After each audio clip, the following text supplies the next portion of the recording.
तो रोहित शर्मा एबे जीवेनी विश्वकप खेलिए रोहित शर्मा 100%। एटा लिखि नियंतु। बर्तमान सब भ्रमित खबर प्रचार होची सोशल मीडिया रे। कुहाଯାଇଛି जे लॉर्ड्स रे रोहितकर शेष ओडिआई होई पारे भारत ପାଇଁ। तापर रोहित शर्मा अवसर नहीं जिबे। इंडियन एक्सप्रेस रो जर्नलिस्ट देवेंद्र पांडे एक खबर को एमिति प्रसार कले जे प्रत्येक अध घंटा रे 1000 रु अधिक पोस्ट चलची जाकि भ्रमित करची सोशल मीडिया रे लोक मानकु।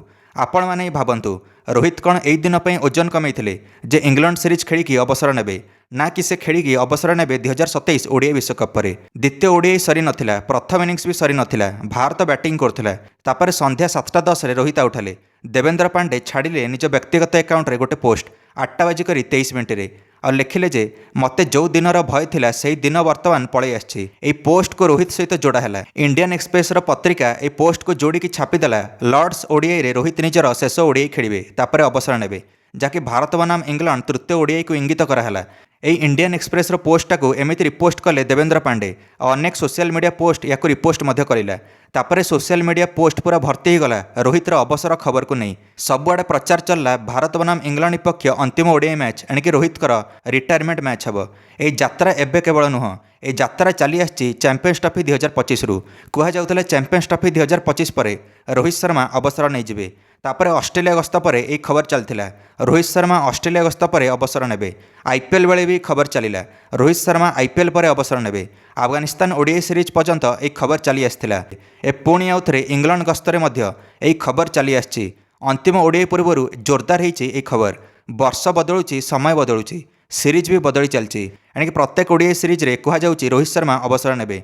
आपण माने भाबंतु जदि रोहित शर्मा को अवसर नबार थिला इंग्लैंड सीरीज परे ता रोहित शर्मा को छोट बळर कोच दिनेश लाड ये कौन पे कहते रोहित शर्मा खेलिबे ओडिआई विश्वकप 2027।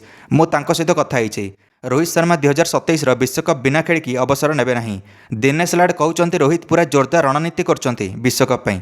दिनेश लाड भी कहचंती रोहित को ओडिआई विश्वकप पूर्व अवसर नेबुनी बोली मु कहिछि। दिनेश लाड कहिले निज पॉकेट गरम करिया पई अनेक रोहित विषय रे भूल भाल छापुचंती आ पैसा कमाउचंती। एभली खबर उपरे विश्वास करंतु नहीं। रोहित मध्य निजे गोटे पॉडकास्ट कहते जे विश्वकप मो मनरे अच्छी 2027 से अधूरा स्वप्न जो भांगी जाइथिला भारतवासी 2023 रे से स्वप्न को रोहित शर्मा निहाती साकार करेंगे 2027 रे। ता पूर्व अवसर प्रश्न नुहे। रोहित विकल्प नहांती वर्तमान ओडिआई फॉर्मेट रे। यानी कि रोहित शर्मा सर्वाधिक रन स्कोरर वर्तमान ओडिआई फॉर्मेट रे। ओपनर रूपे ईशान किशन फ्लॉप हेले इंग्लैंड रे जहां रोहित शर्मा विकल्प रूपे रखाइला। द्वितीय ओडिआई रे पूरा मिडिल ऑर्डर फ्लॉप। भारतर संपूर्ण मिडिल ऑर्डर केवल 4 रन कला द्वितीय ओडिआई मैच रे। यानी कि बहुत खेलाड़ी फ्लॉप होचंती किंतु खंडा केवल रोहित को ऊपर बुलुची। एकला रोहित को टार्गेट करा होची प्रत्येक ओडिआई सीरीज रे। एमएस धोनी भी कहिले एटा ठीक नुह। रोहित विराट ओडिआई विश्वकप जदि खेलिया चाहउचंती तां खेलिया दियो। यानी कि बयस मैटर करूनी। जदि से फिट अच्छा निहाती खेलिए रन ऊपर नीचा हे। रोहित विराट भली एक्सपीरियंस कोटी मिलनी। ता सहित विश्वकप साउथ अफ्रिका रे अच्छी और एक्सपीरियंस बिना एटी जितवा असंभव कहले एमएस। भारतर दिग्गज बॉलर मुनाफ पटेल ये मध्य कहते रोहित विराट बिना विश्वकप जितियो बोली भूली जाओ। सेटा तो सेटा मोहम्मद कैफ पूर्वतन बेस्ट फिल्डर ये मध्य कहते मु ग्यारंटी नौची रोहित विराट खेलिले भारत विश्वकप जितिबो नहले जिति पारिबोनी। यानी क्रिकेटर दिग्गज जो मैंने नॉलेज रखते क्रिकेट प्रति से कहते जे रोहित विराट बिना विश्वकप जीति हेबनी। बाकी अनेक अच्छा विराट और रोहित विषय में भ्रमित खबर छापुंट समय समय निजक भाइराल करने किंतु लाभ किछि नहीं। विराट और रोहित ए विषय में ध्यान दौना से भारतर सम्मान लड़ुंट। विराट और रोहित अच्छा बोली आम 1-1 बराबर रे अच्छे इंग्लैंड बनाम भारत ओडिआई सीरीज रे। नहले तो T20 सीरीज रे अवस्था कौन है देखिने। यानी कि 4-0 क्लीन स्वीप होगला भारत। विराट और रोहित कर एक्सपीरियंस अच्छी बोली यानी कि श्रेयस अय्यर और शुभमन गिल भी बिना टेंशन में खेलुंट। रोहित विराट जदि बर्तमान अवसर नहीं जिवे ताले बर्तमान भारत टीम पूरा डुबिब तो डुबिब।